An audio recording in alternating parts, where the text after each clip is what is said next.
খাওয়া হবে জমজমাট চ্যানেলের পক্ষ থেকে সবাইকে জানাই মহাশিবরাত্রির প্রীতি শুভেচ্ছা। আজকে মহাশিবরাত্রি, তাই আমি শিবরাত্রির উপলক্ষে শিবেরই একটা প্রিয় ফল বেল, সেই বেলেরই একটা শরবতের রেসিপি নিয়ে আমি হাজির হয়েছি। এখানে একটা গোটা বেল নিয়ে নিয়েছি আর এখন বেলটাকে আমি ফাটিয়ে নিলাম। ভিতরটা পুরো রসে পরিপূর্ণ, বেলটার মধ্যে খুব সুন্দর গন্ধও বেরোচ্ছে। এখন এই বেলটাকে আমি বেলপানা বানাবো। তার জন্য একটা বাটি নিয়ে নিয়েছি আর বড় বাটির মধ্যে একটু জল নিয়ে নিয়েছি আর একটা চামচ নিয়ে বেলের ভিতরের অংশটাকে বার করে নিচ্ছি। বেলের ভিতরের অংশটাকে আমি এখন বার করে নিয়েছি কুড়িয়ে, আর তার মধ্যে আমি পরিমাণ মতন চিনি অ্যাড করে দিলাম। চিনি আর বেলটাকে আমি এখন মিনিট 10-15 ভিজিয়ে রেখে দেবো। তার আগে একটু নুনও দিয়ে দিলাম। এবার একটু মিশিয়ে দিচ্ছি।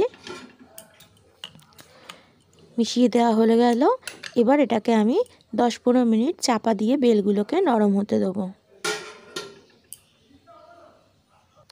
ফিরতে আসলাম 10-15 মিনিট পর। দেখো বেলটা কত নরম হয়ে গেছে। এখন আমি এই বেলটাকে একটু হাত দিয়ে নরম করে নিচ্ছি।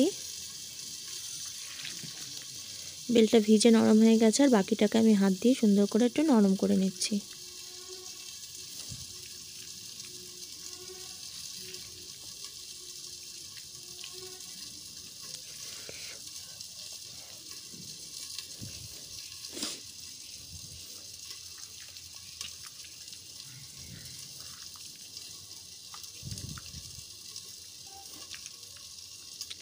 বেলটা বেশ চটকে চটকে নরম করে নিলাম।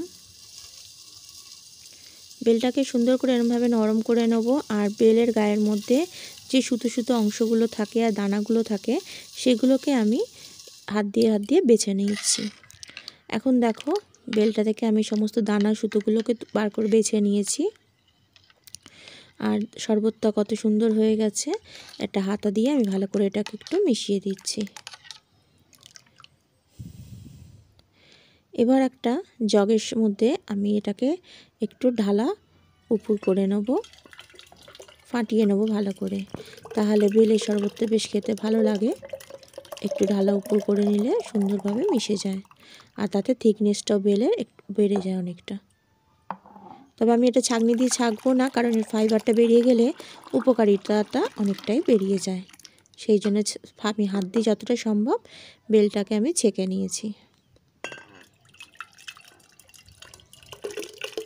ভালো করে ঢালা উপর করে নিচ্ছি।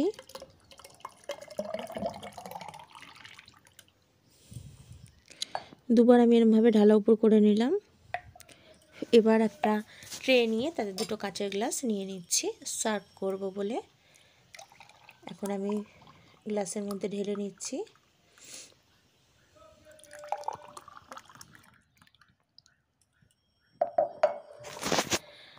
ঢালা হয়ে গেছে, দেখো কত সুন্দর দেখতে লাগছে। রেডি আজকের রেসিপি বেলপানা শরবত। শরীর ঠান্ডা করার বা কোষ্ঠকাঠিন্য যাদের আছে তাদের জন্য তো খুব উপকারী এই শরবত।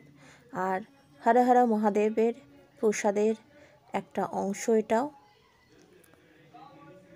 বন্ধুরা, তোমাদের কেমন লাগলো আমার এই বেলপানার রেসিপিটা অবশ্যই কমেন্টসে জানিও। আজ তবে আসি বন্ধু, আবার দেখা হবে ঠিক দুপুর 3টেতে।